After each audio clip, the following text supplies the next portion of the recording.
Apply craft glue in a thick, even layer to one side of the box.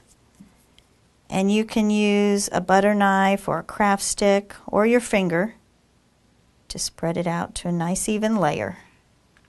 Place the tiles in the glue, spacing them about 1/8 inch apart.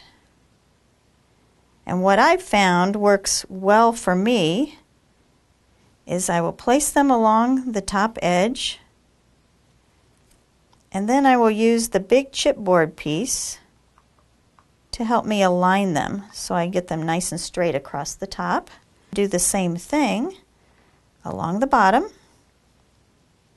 Then I start with one side and get those tiles spaced out, and then it's very easy to quickly fill in with the remaining tiles. Once you get these all placed, you'll want to let the side dry completely before you apply the tiles to another side. Measure 2 teaspoons of the grout into a disposable bowl or cup and add 1 teaspoonful of water and mix until smooth.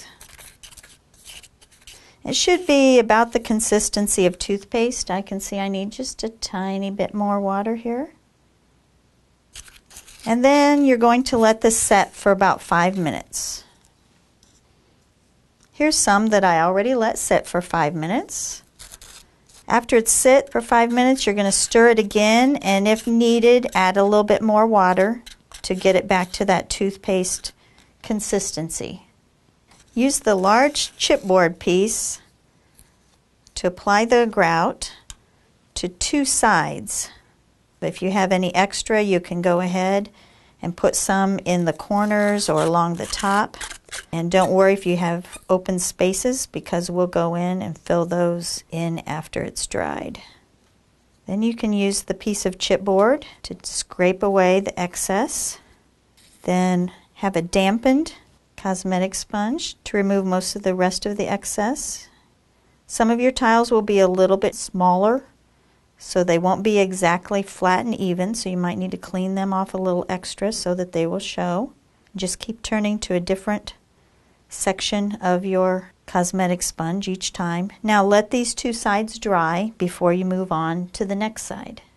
As you can see, after I wiped it off with the cosmetic sponge, there's still a hazy film over the top of the tiles. Don't worry about that. When we're all finished, we'll wipe that off with a soft cloth. Once grout is dry on all 6 sides of the candle holder, mix some more grout like before and apply along the top edge and in the corners. You can also fill any gaps or cracks in dried grout. When all gaps have been filled and all the grout is dry, buff the surface with a soft cloth or a paper towel.